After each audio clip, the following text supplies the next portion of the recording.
na ang nakakaraan. Ngayon ka babalik rito?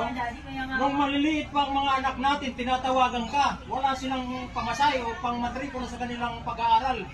Ha? Kasi alam nila na yung sinamahan mo sa mayaman. Pero anong ginagawa mo? Binablock mo sila. Ha? Nung paglayas mo at kinukuha ka ng lalaki na yun, ha? Anong ginawa mo sa akin? Halos sipain mo ko.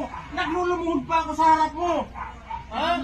Para wag mo lang kaming iiwan ng mga anak mo. Pero anong ginawa mo? Ha? Masaya pa kayo ng kinakasama mo. Ha?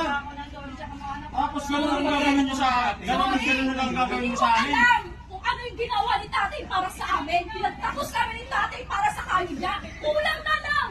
Ha?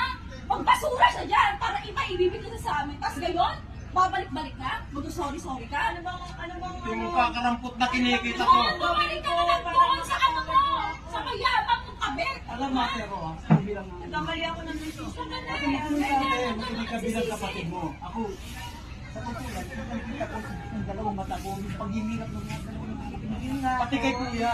Alam mo bakit? Halos din na natutulog si kuya para na mapalaki yung mga anak mo.